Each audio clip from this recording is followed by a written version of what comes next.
ನಮಸ್ಕಾರ ವೀಕ್ಷಕರೇ, ನಾನು ಈ ದಿನ ಸಿಹಿ ಕುಂಬಳಕಾಯಿ ಗೊಜ್ಜನ್ನ ಹೇಗೆ ಮಾಡೋದು ಅಂತ ತಿಳಿಸ್ಕೊಡ್ತೀನಿ. ಮೊದಲಿಗೆ ಸಿಹಿ ಕುಂಬಳಕಾಯಿನ ತಗೊಂಡು ಅದನ್ನು ಹೆಚ್ಚಿ ಇಟ್ಕೋಬೇಕು. ಈರುಳ್ಳಿ, ಕೊತ್ತಂಬರಿ ಸೊಪ್ಪು, ಕರಿಬೇವಿನ ಸೊಪ್ಪು ಒಗ್ಗರಣೆಗೆ ಇದನ್ನೆಲ್ಲ ಹೆಚ್ಚಿ ಇಟ್ಕೊಂಡಿದ್ದೀನಿ. ಮಸಾಲೆಗೆ ಕಾಯಿ, ಕಡಲೆ, ಚಕ್ಕೆ, ಲವಂಗ, ಶುಂಠಿ ಬೆಳ್ಳುಳ್ಳಿ ಪೇಸ್ಟನ್ನು, ಕೊತ್ತಂಬರಿ ಸೊಪ್ಪು ಇಟ್ಕೊಂಡು ಮೆಣಸನ್ನು ಹಾಕ್ಕೊತಾ ಇದ್ದೀನಿ.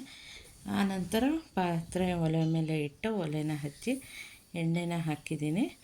ಎಣ್ಣೆ ಹಾಕ್ಬಿಟ್ಟು ಇದಕ್ಕೆ ಸ್ವಲ್ಪ ಸಾಸಿವೆನ ಹಾಕಿ, ಸಾಸಿವೆ ಸಿಡಿದ ನಂತರ ಇದಕ್ಕೆ ಈರುಳ್ಳಿಯನ್ನು ಸೇರಿಸ್ಕೋಬೇಕು. ಈರುಳ್ಳಿ ಸೇರಿಸ್ಕೊಂಡ ನಂತರ ಕರಿಬೇವನ್ನು ಆ್ಯಡ್ ಮಾಡ್ಕೊತಾ ಇದ್ದೀನಿ. ಕರಿಬೇವನ್ನು ಹಾಕಿ ಕೆಂಪಗೆ ಹುರ್ಕೋಬೇಕು. ಸ್ವಲ್ಪ ಕೆಂಪು ಬಣ್ಣ ತಿರುಗಿದ ನಂತರ ಕುಂಬಳಕಾಯಿ ಹೆಚ್ಚಿಟ್ಕೊಂಡಿರೋ ಅಂಥದ್ದನ್ನು ಇದಕ್ಕೆ ಸೇರಿಸ್ಕೊಳ್ತಾ ಇದ್ದೀನಿ. ಈ ಕುಂಬಳಕಾಯಿ ಸ್ವಲ್ಪ ಶೀತ ಪದಾರ್ಥ ಆದ್ದರಿಂದ ನಾವು ಮಸಾಲೆಗೆ ಮೆಣಸನ್ನು ಆ್ಯಡ್ ಮಾಡ್ಕೋಬೇಕು. ಇದರಿಂದ ಶೀತ ಆಗಲ್ಲ. ಕೆಲವ್ರಿಗೆ ಇದರಿಂದ ಗಂಟಲು ನೋವು ಎಲ್ಲ ಬರೋ ಚಾನ್ಸಸ್ ಇರುತ್ತೆ.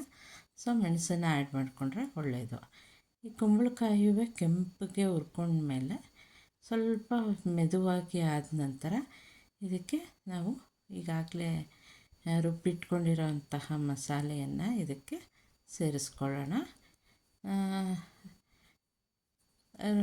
ಮಸಾಲೆಯನ್ನು ಹಾಕಿ ಸ್ವಲ್ಪ ನೀರು ಹಾಕಿ ಚೆನ್ನಾಗಿ ಕುದಿಸ್ಕೊಳ್ಳೋಕ್ಕೆ ಮಾಡ್ಕೊಳ್ಳೋಣ. ಆಮೇಲೆ ಇದಕ್ಕೆ ಎಷ್ಟು ಖಾರ ಬೇಕೋ ಅಷ್ಟು ಖಾರನ ಹಾಕ್ಕೊಳ್ಳೋಣ. ಖಾರನ ನಾನು ರೆಗ್ಯುಲರ್ ನಾವು ಸಾಂಬಾರು ಪುಡಿ ಏನು ಯೂಸ್ ಮಾಡ್ತೀವಿ, ಬೇಳೆ ಸಾರು ಪುಡಿ, ಅದನ್ನೇ ಹಾಕ್ತಾಯಿದ್ದೀನಿ. ಮತ್ತು ಹಾಕಿ ಚೆನ್ನಾಗಿ ಮಿಕ್ಸ್ ಮಾಡ್ಕೊಳ್ಳೋಣ, ಖಾರ ಎಲ್ಲ ಗಂಟು ಬರದೇ ಇರೋ ಹಾಗೆ. ಆಮೇಲೆ ಇದಕ್ಕೆ ಸ್ವಲ್ಪ ರುಚಿಗೆ ಎಷ್ಟು ಬೇಕೋ ಅಷ್ಟು ಉಪ್ಪನ್ನು ಆ್ಯಡ್ ಮಾಡ್ಕೊಳ್ಳೋಣ. ಆ್ಯಡ್ ಮಾಡಿಕೊಂಡು ಇದಕ್ಕೆ ಸ್ವಲ್ಪ ನೀರು ಹಾಕಿ ಗ್ರೇವಿ ಕುದಿಯೋಕ್ಕೆ ಅನುಕೂಲ ಆಗುವಂಗೆ ಸ್ವಲ್ಪ ನೀರು ಹಾಕ್ಕೊಳ್ಳೋಣ. ನೀರು ಹಾಕ್ಕೊಂಡು ಚೆನ್ನಾಗಿ ಕುದಿದ ನಂತರ ಇದನ್ನು ಇಳಿಸ್ಕೋಬೇಕು. ಈ ಕುಂಬಳಕಾಯಿ ಗೊಜ್ಜು ರೆಡಿ ಆಗುತ್ತೆ. ಈ ಕುಂಬಳಕಾಯಿ ಗೊಜ್ಜನ್ನ ನಾವು ಚಪಾತಿ ಜೊತೆ ತಿನ್ನಲಿಕ್ಕೆ ಬಹಳ ಚೆನ್ನಾಗಿರುತ್ತೆ. ಒಳ್ಳೆ ಕಾಂಬಿನೇಷನ್ನು ಚಪಾತಿ ಕುಂಬಳಕಾಯಿ ಗೊಜ್ಜು.